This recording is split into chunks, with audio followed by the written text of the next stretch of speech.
Good morning student. Sunrise education academy Samdari में आपका स्वागत है। आज हम पढ़ने जा रहे हैं बिग डाटा, यानी इमर्जिंग ट्रेंड का ही एक टॉपिक है, दूसरा टॉपिक जिसको कहते हैं बिग डाटा। अगर बिग डाटा की बात करें तो बिग डाटा का मतलब ये होता है कि एक सेकंड के अंतर्गत, यानी जैसे बात करें अपन एक सेकंड, यानी एक मिनट के अंतर्गत 60 सेकंड होते हैं।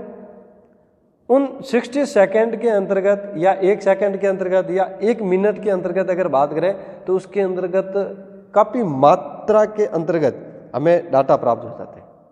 ठीक है, अब उन डाटा की जो साइज होती है वो कई बार क्या होता है, इतने डाटा प्राप्त होते हैं जो डाटा जीबी में होते हैं, कुछ डाटा है वो टीबी तक चले जाते हैं, यानी टेराबाइट। ठीक है, तो ये क्या होता है कि एक सेकंड के अंतर्गत हजारों जीबी के डाटा इकट्ठे हो जाते हैं हमारे पास।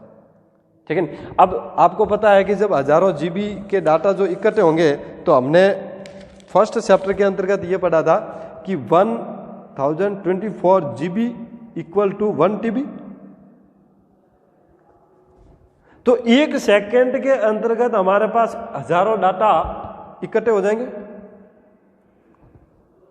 ठीक है, अब ये कहता है कि जब हजारों डाटा इकट्ठे होते हैं तो उनमें से वो किस प्रकार के डाटा हो सकते हैं। वो डाटा या तो टेक्स्ट भी हो सकते हैं, टेक्स्ट डाटा में ऑडियो भी हो सकता है, डाटा के अंतर्गत वीडियो भी हो सकता है। ठीक है, या डाटा के अंतर्गत इमेज भी हो सकते हैं। अब ये आते कहां से, यानी जैसे सोशल साइट के माध्यम से, जैसे फेसबुक। अब फेसबुक के अंतर्गत पोस्ट आपने डाली, वो डाटा प्राप्त हो गए बिग डाटा में। जैसे इंस्टाग्राम में आपने पोस्ट डाली, वो डाटा। जैसे व्हाट्सएप के माध्यम से, तो जो आपने मैसेज भेजा टेक्स्ट के रूप में, किसी को आपने वीडियो सेंड कर दिया, किसी को आपने ऑडियो भेज दिया, तो ये सब क्या है, ये एक प्रकार के बिग डाटा है जो एक सेकंड के अंतर्गत सोशल साइट के माध्यम से आपको हजारों डाटा हमें प्राप्त हो जाते हैं, जिसके अंतर्गत वो टेक्स्ट में हो, ऑडियो के अंतर्गत भी हो सकते हैं या इमेज के भी अंतर्गत होते हैं। अब ये भेजता कौन है, एक यूजर होता है जो अदर यूजर को भेजता है।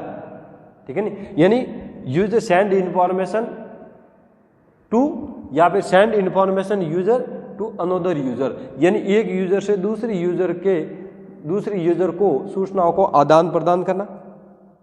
ठीक है, ये होता है अपने बिग डाटा। अब बिग डाटा में क्या होता है कि जिसका इस्तेमाल है आप विभिन्न क्षेत्र के अंतर्गत कर सकते हो। जैसे मान लो बैंकिंग के अंतर्गत इसका उपयोग करना, पॉलिटिक्स के अंतर्गत आप इसका उपयोग कर सकते हो। ठीक है, या फिर आप उसका उपयोग हेल्थ के लिए कर सकते हो, यानी बैंकिंग कार्य के लिए, पॉलिटिकल राजनीतिक में, हेल्थ यानी स्वास्थ्य के लिए आप इसका उपयोग कर सकते हो। ठीक है, अब इनका उपयोग क्या होता है कि इसमें क्या होता है कि जैसे मान लो अगर बात करें पॉलिटिक्स की, तो इसके अंतर्गत पॉलिटिक्स में क्या होगा, अगर जैसे मान लो इसकी भूमिका में, जैसे पिछली वोटिंग डाटा को, जैसे मान लो वोट आए, तो अब हमें इसका उपयोग क्यों करेंगे कि इसके अंतर्गत जितने भी कैंडिडेट खड़े थे उन कैंडिडेट की अलग अलग लिस्ट है, और उन लिस्ट को कौन से कैंडिडेट को कितने वोट प्राप्त हुए, तो उसकी इंफॉर्मेशन प्राप्त करने के लिए हम इसका उपयोग कर सकते हैं। ठीक है, कि जिस व्यक्ति के रूप में जो वोटर का पता लगाकर उसकी पसंद के अनुसार विज्ञापन और दूसरों के माध्यम से जो आकर्षित किया जाता है, इसका भी उपयोग कर सकते हैं।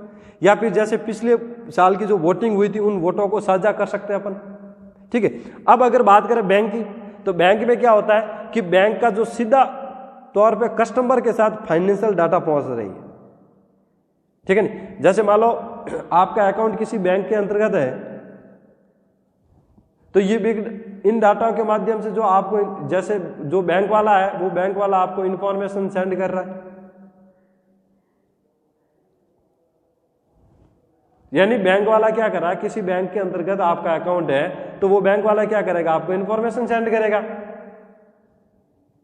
ठीक है, तो मतलब ये जो सीधा संपर्क हो रहा है, किससे हो रहा है, कस्टमर से। जैसे कि अगर जैसे आप गवर्नमेंट एम्प्लॉय हो तो आपके मंथ वाइज प्रत्येक मंथ की आपकी सैलरी आपके अकाउंट में पे हो जाती है। तो जैसे ही आपके अकाउंट में सैलरी आई, यानी जमा हुई, ठीक है, तो बैंक का मैसेज आपके पास आ गया, आपके पास मैसेज आया, तो ये मैसेज क्या है, डाटा बन गया। तो एक प्रकार की बिग इंफॉर्मेशन है।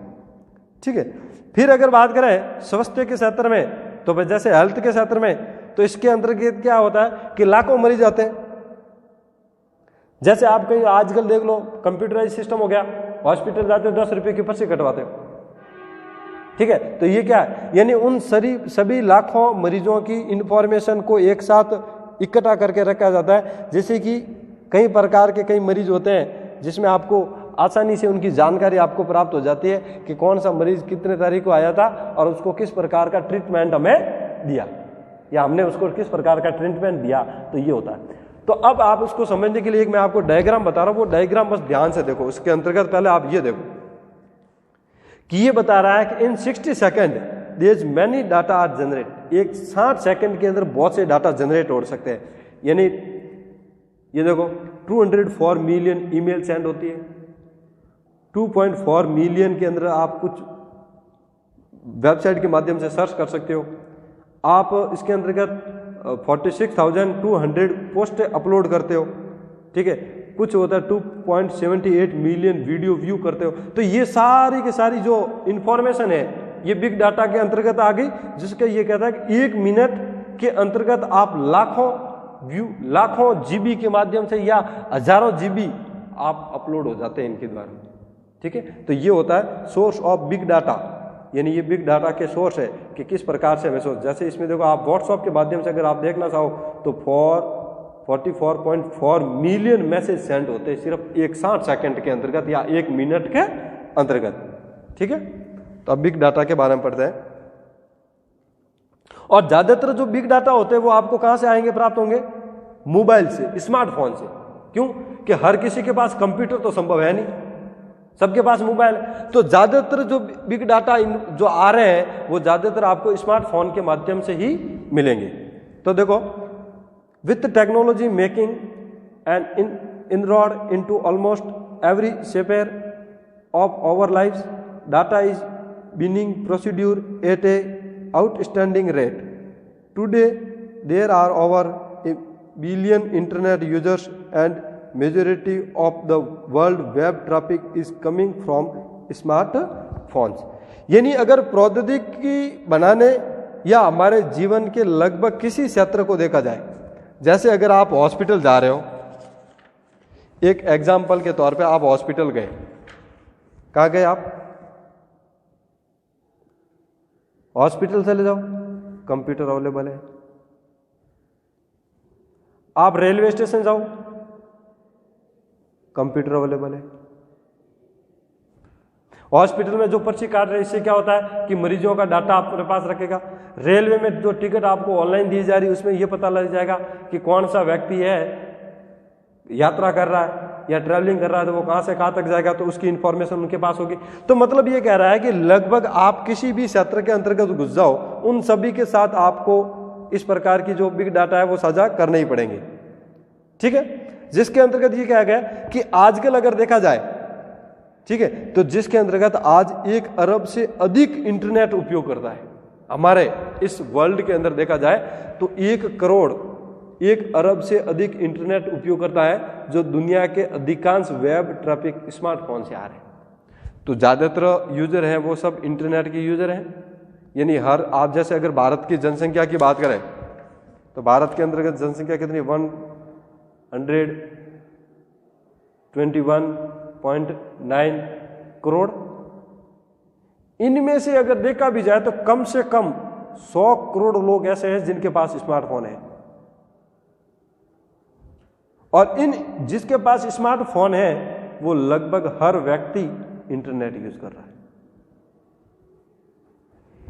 तो ये कह रहा है कि 1 अरब से भी अधिक लोग हैं वो इंटरनेट यूज कर रहा है, और ज्यादातर जो इस वेब ट्रैफिक आ रही है वो स्मार्टफोन के माध्यम से आ रही है। ठीक है, तो देखो प्रौद्योगिकी बनाने और हमारे जीवन के लगभग हर क्षेत्र में बोर्ड के साथ साथ डेटा एक उत्कृष्ट दर पर उत्पादित किया जा रहा है। आजकल 1 अरब से अधिक इंटरनेट उपयोग करता है, और दुनिया के अधिकांश वेब ट्रैफिक स्मार्टफोन से आ रहे हैं। समझ गए कि भाई आज जीवन का कोई भी क्षेत्र अगर देख लो आप, उन सभी क्षेत्र में कंप्यूटर का उपयोग किया जा रहा है, यानी इंफॉर्मेशन को साझा कर रहे हैं। ठीक है, जिसके अंतर्गत ये बताया कि आज हमारे वर्ल्ड पूरे दुनिया के अंदर 1 अरब से अधिक इंटरनेट उपयोग करता है और वो दुनिया के अधिकांश जो वेब ट्रैफिक जो आ रहे हैं वो सब स्मार्टफोन से आ रहे हैं। अब अगर प्रतिदिन लगभग की बात करें तो प्रतिदिन ये कह रहा है कि 2.5 क्विंटिलियन बाइट आते हैं, क्विंटिलियन बाइट हमारे पास आ जाते हैं और उन्हीं का वो डाटा बनाता है। ठीक है, और इंटरनेट के निरंतर निकासी के साथ वृद्धि भी होती जा रही, यानी इंटरनेट की गति है, इंटरनेट की जो स्पीड है वो दिनों दिन बढ़ती जा रही। क्यों बढ़ती जा रही है? क्योंकि जैसे जैसे टेक्नोलॉजी बढ़ते हैं उसके क्षेत्र में और भी, जैसे मान लो पहले जब फ़ोन यूज है तो उसके अंदर 2G नेट आता था, फिर धीरे धीरे क्या हुआ 3G में आया, फिर क्या हो गया 4G में आया। तो जैसे जैसे ये बढ़ती जा रही है उनकी क्या होती है, उनकी जो इंटरनेट की जो स्पीड है वो भी बढ़ती जा रही है। अब 4G के बाद जैसे अब वर्तमान के अंतर्गत 5G भी आ गया, लेकिन इंडिया में आने में थोड़ा टाइम लग जाए, लेकिन 5G आया। तो अब एग्जाम्पल की बात करें तो जैसे मान लो BSNL ब्रॉडबैंड की बात करें अपन, तो उसके अंतर्गत ये बताएगा 100 Mbps 100 मेगाबाइट प्रति सेकंड से डाटा को ट्रांसफर किए जा रहे हैं। कुछ डाटा ऐसे भी आएंगे जिसके अंतर्गत आपको 1 GB प्रति सेकंड से डाटा ट्रांसफर मिलेंगे। तो जब जब डाटा ये ट्रांसफर होते जाएंगे तो ट्रैफिक भी बढ़ती जाएगी ना उसके अंतर्गत। ठीक है, तो ये हो गया ट्रैफिक। तो बात करें at the current pace around 2.5 quintillion bytes of data are created each day, यानी एक दिन के अंतर्गत 2.5 क्विंटिलियन डाटा बनाए जाते हैं। And the pace in increasing with the continues evolution of internet of thing, और इंटरनेट में के अंतर्गत भी धीरे धीरे उसकी गति को भी बढ़ाया जा रहा है या उसकी गति में वृद्धि होती जा रही है। अब जैसे जैसे इंटरनेट की गति में वृद्धि होती जाएगी वैसे वैसे कस्टमर भी बढ़ते जाएंगे। सीधी सी बात है कि जैसे पहले 2G था तो इतने लोग इंटरनेट का यूज नहीं करते थे, क्यों? जिनके पास स्मार्टफोन था उसी के पास। अब आज प्रेजेंट टाइम में देखा जाए तो हर किसी के पास स्मार्टफोन है और स्मार्टफोन के साथ हर किसी के पास 4G फोन है। तो 4G के अंतर्गत 4G प्रकार के डाटा चल रहे हैं। अब जिस टाइप के वो डाटा चल रहे हैं तो इसका मतलब क्या हुआ, स्पीड भी उसकी उतनी ही मिलेगी। ठीक है, तो वर्तमान गति में प्रत्येक दिन लगभग 2.5 क्विंटिलियन बाइट डेटा बनाया जाता है और चीज़ों की इंटरनेट की निरंतर निकासी के साथ वृद्धि या गति में वृद्धि भी की जा रही है। अब फिर देखो, फिर ये कहता है कि this result in the generation of data set of large volume and complexity called big data. और आज के परिणाम स्वरूप में ये कहता है कि इस परिणाम स्वरूप बड़ी मात्रा और जटिलता के डेटा सेट की पीढ़ी को बिग डाटा कहा जाता है। कौन से डेटा सेट? ये वाले देखो आप, यानी 1 मिनट के अंदर जो बिलियन या मिलियन जो डाटा जनरेट हो रहे हैं उन जनरेट की वो जटिलता या फिर जैसे कॉम्प्लेक्सिटी होती है, उन कॉम्प्लेक्सिटी को अपन बिग डाटा कहते हैं। तो ये रहेगी आपकी एक इंपॉर्टेंट परिभाषा। ठीक है, अब ये कहता है देखो, such data cannot be processed and analyzed using traditional data processing tools, as the data is not only voluminous but also unstructured, like our post, instant message and chat, photographs that we share through various sites, our tweets, blog article, news item, opinion poll and their comments, audio video short etc। अब ये कहता है कि जिस तरह से data को processing tool का उपयोग कर रहे हैं उन डाटा को विश्लेषण नहीं कर सकते अपन, क्योंकि डाटा ना केवल सैविक होते हैं बल्कि डाटा हमारे पोस्ट के द्वारा संदेश होते हैं। जैसे मान लो आप 2 व्यक्तियों के बीच की बात करें अपन एग्जांपल के लिए, अब डाटा को आप ज़्यादातर उनका विश्लेषण नहीं कर सकते। क्यों नहीं कर सकते उसका मैं कारण बता रहा हूँ। जैसे आप मैसेज व्हाट्सएप की बात बताऊँ मैं आपको, अब व्हाट्सएप से जो डाटा हो रहे हैं उसमें क्या होता है कि एक व्यक्ति होता है, ये फर्स्ट यूजर और ये सेकंड यूजर। अब इन दोनों के बीच में जो डाटा ट्रांसफर हो रहे हैं ना, उसकी साइज का तो हमें पता लग जाएगा, लेकिन क्या डाटा ट्रांसफर हुई ये इसका पता अपन नहीं लगा सकते। यानी इनके माध्यम से जो बातें हो रही है उन बातों का विश्लेषण नहीं किया जा सकता। अब वो सारी बातें किस प्रकार से हो रही है, जैसे एग्जाम्पल के तौर पर देखा जाए, जैसे हमारी पोस्ट होती है कुछ, और वो पोस्ट किसके भाई मैसेज के द्वारा या फिर चैट के द्वारा तस्वीरों की तरह संरचित भी रहती है, या फिर जैसे हम विभिन्न साइट के माध्यम से, जैसे मान लो ट्विटर है, तो ट्विटर के द्वारा जब दो व्यक्ति आपस में बात करते हैं यानी ट्विटर के मैसेज के द्वारा, या जैसे फेसबुक है, इंस्टाग्राम है, व्हाट्सएप है, इनके माध्यम से जब कोई आप आपस में कोई बातें करते हो या ऑडियो वीडियो साझा करते हो तो उनका विश्लेषण नहीं किया जाता। ठीक है, तो देखो इस तरह के डाटा को पारंपरिक डाटा प्रोसेसिंग टूल का उपयोग करके संसाधित और विश्लेषण नहीं किया जा सकता, क्योंकि डाटा न केवल सैविक हैं बल्कि हमारे पोस्ट, त्वरित संदेश, चैट, तस्वीरों की तरह संचारित भी हैं, जो हम विभिन्न साइटों द्वारा या हमारे ट्वीट्स, ब्लॉग, लेख, समाचार, आइटम, राय के माध्यम से साझा करते हैं, और उनकी टिप्पणी है जो हम ऑडियो वीडियो चैट भी आदि कर सकते हैं। जो हमने पोस्ट ऐड की है यानी जो पोस्ट हमने ऐड की है, एग्जाम्पल में जैसे अब दूसरी बात करें अपन यहाँ फेसबुक के माध्यम से, फेसबुक के माध्यम से आपने कोई एक पोस्ट डाली, अब वो पोस्ट या तो ऑडियो है या फिर वो वीडियो है, यानी वीडियो या ऑडियो है। अब उस ऑडियो और वीडियो की जो टिप्पणी यानी जो कमेंट है वो कमेंट आप कर सकते हो। अब वो कमेंट किसके रूप में कर सकते हो, यानी वो कमेंट चाहे आप टेक्स्ट के रूप में कर सको या कमेंट आप इमेज के रूप में भेज दो, ठीक है, या फिर आप वही कमेंट वापस आप उसको ऑडियो में भेजो।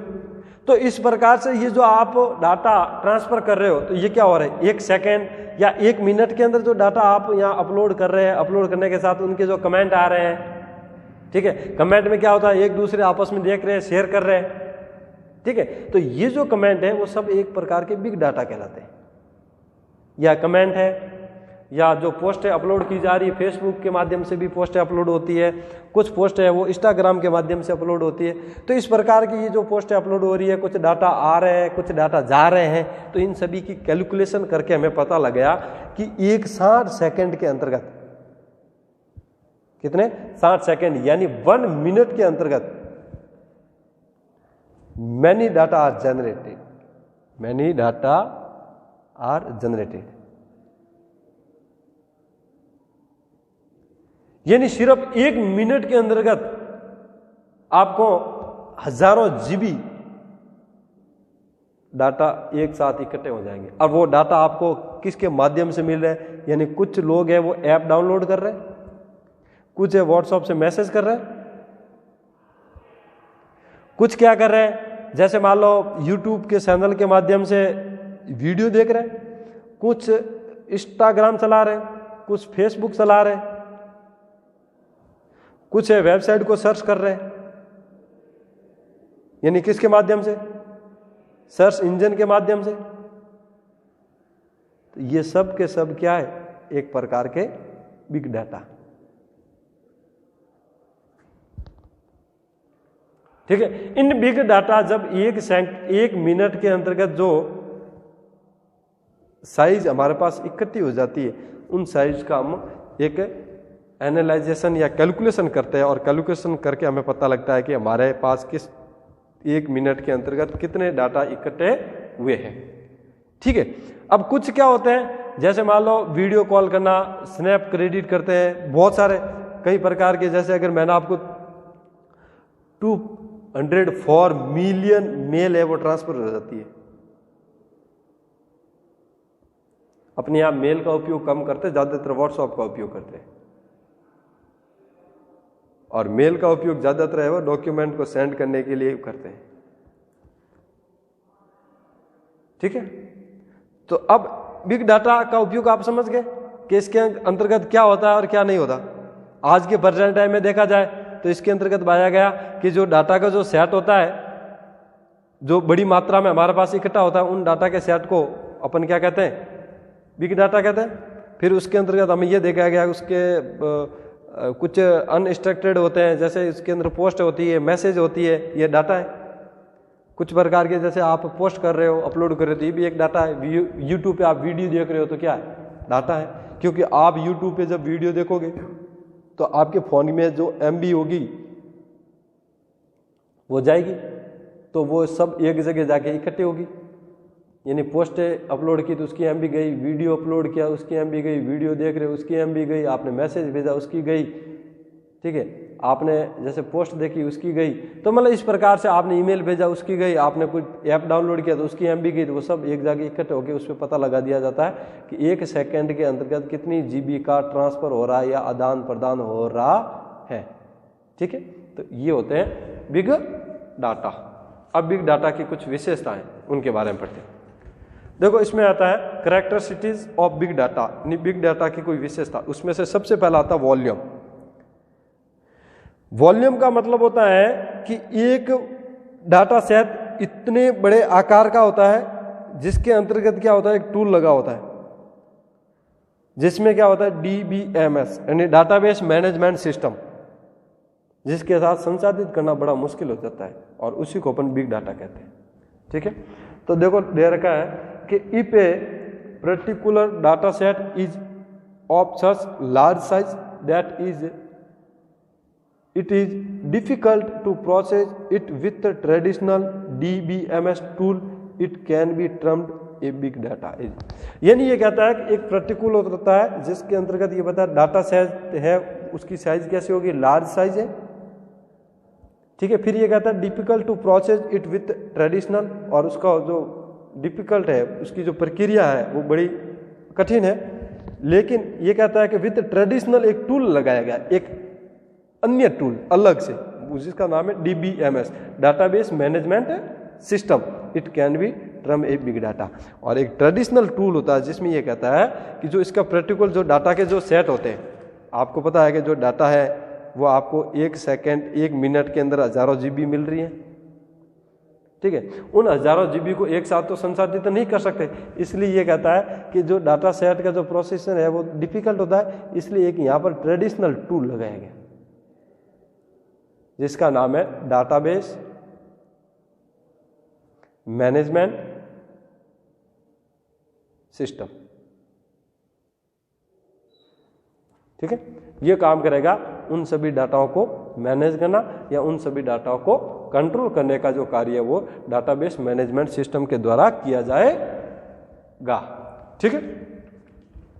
तो वॉल्यूम ये कहता है कि यदि कोई विशेष डाटा सेट इतने बड़े आकार का है कि इसे पारंपरिक DBMS टूल के साथ संसाधित करना मुश्किल हो जाता है, यानी कुछ इतने ऐसे डाटा है इतने बड़े साइज के हैं कि जिसको आप संसाधित नहीं कर सकते, उन डाटा को संसाधित करने के लिए इन्होंने एक ट्रेडिशनल टूल लगाया DBMS डाटाबेस मैनेजमेंट सिस्टम।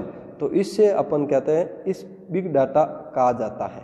जो आपने ट्रेडिशनल टूल लगाया, ट्रेडिशनल टूल क्यों लगाया कि कुछ ऐसे डाटा सेट होते हैं जिनकी साइज, जिसकी जो आकार है वो आकार इतनी बड़ी होती है कि उनके जो पारंपरिक टूल है जिसको DBMS उसमें भी संसाधित या उसमें भी प्रोसेस करना डिफिकल्ट हो जाता है, इसलिए उसे बिग डाटा कहते हैं।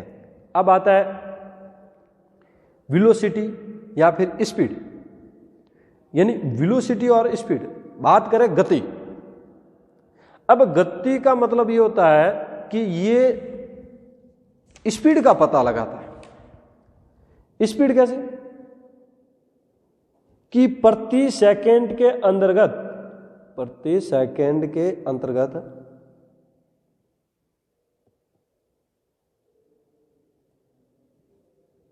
कितने साइज के डाटा ट्रांसफर किए जा रहे हैं, कितनी साइज के जो डाटा है वो ट्रांसफर हो रहे हैं। अब जैसे एग्जांपल की बात करें, जैसे मैंने आपको पहले भी बताया था कि BSNL जो ब्रॉडबैंड है उसमें क्या होता है कि 100 Mbps 100 मेगाबाइट प्रति सेकंड से डाटा को ट्रांसफर किए जा रहे हैं। तो ये क्या होगी, बिग डाटा की स्पीड का पता लगाया, यानी जिसे अपन वेलोसिटी या स्पीड कहते हैं। फिर अब धीरे धीरे क्या हो रहा है, 4G से 5G में कन्वर्ट होते जा रहे हैं, तो अब क्या होगा 1 Gbps यानी 1 गीगाबाइट प्रति सेकंड, यानी 1 सेकंड के अंतर्गत 1 GB डाटा को ट्रांसफर कर सकते हैं आप। ये क्या डाटा की स्पीड या वेलोसिटी, ठीक है। तो it represents the rate at which the data under consideration are बिगिन जनरेटेड एंड स्टोर्ड, यानी ये उस दर का प्रतिनिधित्व करता है जिस पर विचाराधीन डेटा उत्पन्न या संग्रहित किया जा रहा है। ठीक है नहीं, जैसे स्पीड का मतलब क्या हुआ, अभी मैंने बताया कि आप कितनी स्पीड से या कितनी गति से आप डाटा को ट्रांसफर कर रहे हैं। ठीक है नहीं, उन ट्रांसफर करने की जो गति होगी और उसमें जो खर्च होने वाले जो डाटा है उससे पता लग जाएगा कि बिग डाटा के अंतर्गत कितनी स्पीड से डाटा को ट्रांसफर किया जा रहा है। या फिर आप इंटरनेट के माध्यम से कुछ ऐप डाउनलोड करते हो, इंटरनेट के माध्यम से कुछ ऐप डाउनलोड करते हो, तो उस ऐप जो डाउनलोड कर रहे हो, जैसे मान लो एक ऐप एग्जांपल के लिए 25 MB का है, ठीक है। अब ये जो 25 MB वाला ऐप है वो 10 मिनट में आपका डाउनलोड हुआ, तो हमें ये पता लग जाएगा कि 1 मिनट में हमारे पास कितनी MB है, वो कितनी खर्च हुई। और जब ये 1 मिनट के पता लग जाएगा कि 1 मिनट में इतनी MB खर्च हुई, तो हमें ये पता लग जाएगा कि बिग डाटा की स्पीड क्या है। जैसे एग्जाम्पल 250 MB का डाटा है, 10 मिनट लगे, तो हमें पता लगा कि 1 मिनट के अंतर्गत वो 25 MB डाटा जा रहे हैं। ठीक है, तो ये हो जाएगी स्पीड। फिर आता है वेराइटी। अब वेराइटी में क्या होता है कि it claim that a data set has different data such as structured, semi structured and unstructured. यानी ये होती विविधता। विविधता में क्या होता है कि आप डाटा चाहे कैसे भी हो सकते हैं, सीधी सी बात है, कोई जरूरी नहीं है कि आप हर व्यक्ति ईमेल भेजेगा, कि हर व्यक्ति व्हाट्सएप पे मैसेज करके ही डाटा का आदान प्रदान करेगा, कोई जरूरी नहीं है ना। तो ये होती विविधता। विविधता में ये कहा जाता है कि इसके अंतर्गत आप किसी भी माध्यम से डाटा का ट्रांसफर किया जा सकता है। अब चाहे वो भले ईमेल से करो, चाहे आप इंटरनेट के माध्यम से कोई डाटा को सेव करो अपने कंप्यूटर, चाहे आप मूवी डाउनलोड करो, या फिर चाहे आप यूट्यूब के माध्यम से कुछ देख के उस अपनी MB को खर्च करो, तो किसी भी प्रकार के माध्यम से डाटा का ट्रांसफर किया जाना संभव है।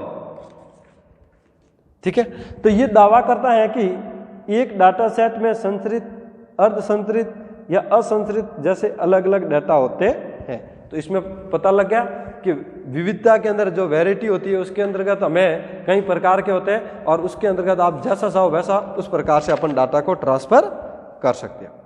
फिर होती है एक रियलिटी में क्या कहता है कि इसके अंतर्गत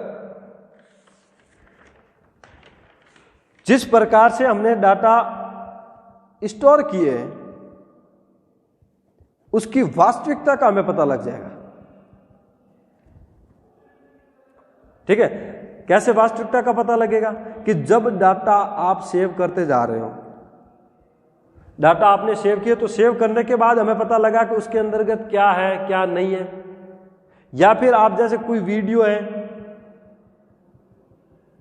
मूवी है, अब मूवी के बारे में आपको कैसे पता लगेगा, तो जब आप उसे देखोगे तभी तो, यानी आपके कंप्यूटर में या तो शो करोगे या फिर आप उसको स्टोर करोगे, तभी तो हमें पता लगेगा उसकी वास्तविकता क्या है। तो ये होती है रियलिटी, यानी वास्तविक का आभास हो जाएगा हमें कि वास्तविक इसके अंतर्गत क्या चीज है और क्या नहीं। तो देखो, big data can be sometimes inconsistent, based noisily, और there can be abnormality in the data और issue with the data collection method. यानी वास्तविकता में क्या होता है कि बड़ा डाटा कभी कभी असंगत, पक्षपातपूर्ण, शोर हो सकता है, या डाटा संग्रह विधियों के साथ डेटा या मुद्दों में असामान्यता हो सकती है।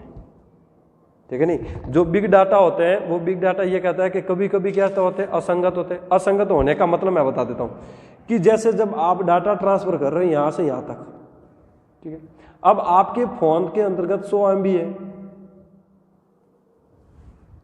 ठीक है, जबकि आप जो डाटा ट्रांसफर कर रहे हो वो कितने हैं, 200 MB के कर रहे हो, तो क्या ये डाटा यहां से यहां पहुंच पाएगा?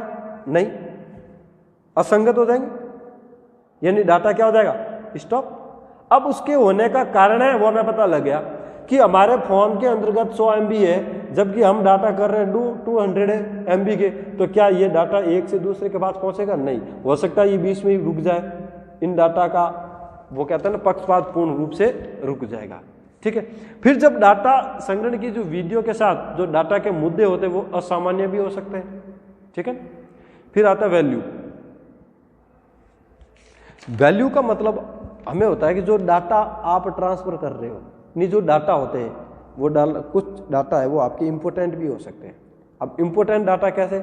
जैसे आप डॉक्यूमेंट भेज रहे हो वो आपके इंपॉर्टेंट है, जैसे आप किसी को इनविटेशन भेज रहे हो वो आपका इंपॉर्टेंट है। तो ये जो डाटा होता है वो उसकी वैल्यू हमें पता लगनी चाहिए। ये कहता है कि big data is not only just a big file of data but also process to have hidden pattern and useful knowledge which can be of high business value।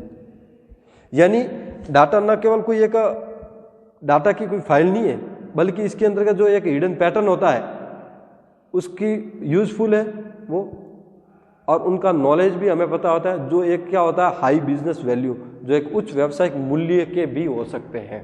यानी जैसे बैंक वाला चेक है, इस प्रकार से जब आप डाटा ट्रांसफर कर रहे हो तो ये क्या फिर हाई वैल्यू वाले हो गए चेक। ठीक है ना। तो बिग डाटा ना केवल डाटा की एक फाइल है, बल्कि इसमें छिपे हुए पैटर्न और उपयोगी ज्ञान भी हैं जो उच्च व्यावसायिक मूल्य के भी हो सकते हैं। ठीक है। तो इस प्रकार से हमने एक बिग डाटा के बारे में पढ़ा। पहला तो बिग डाटा पढ़ लिया और फिर उसके बाद बिग डाटा की विशेषता पढ़ी। यानी बिग डाटा के बारे में ये पढ़ा कि एक सेकंड, एक मिनट के अंदर कई लाखों करोड़ों आप डाटा ट्रांसफर होते हैं, जिसके अंदर चाहे वो पोस्ट के माध्यम से हो वगैरह, या फिर फेसबुक के माध्यम से हो, या आप ईमेल के माध्यम से डाटा को ट्रांसफर कर सकते हो। फिर हमने उसकी एक विशेषता पढ़ी और उनकी विशेषता के अंतर्गत हमें पहले तो ये पाया गया कि सबसे पहले हमने वैल्यू नहीं, सबसे पहले हमने वॉल्यूम के बारे में पढ़ा, फिर उसके बाद हमने उसकी रियलिटी देखी, फिर उसके बाद हमने उसका स्पीड देखी। ठीक है। और फिर उसके बाद उसका हमने वैल्यू देखी। तो इस प्रकार से हमने इसकी विशेषताओं के बारे में अध्ययन किया। ठीक है। अब आपको इसकी विशेषता इंपॉर्टेंट है, याद भी कर लेना और बिग डाटा के बारे में थोड़ा पढ़ भी लेना, जिससे अगर कोई प्रॉब्लम होगी तो अपन जब डाउट क्लास लगी थी तो उस पर अपन क्लियर कर देंगे। ठीक है। Thank you.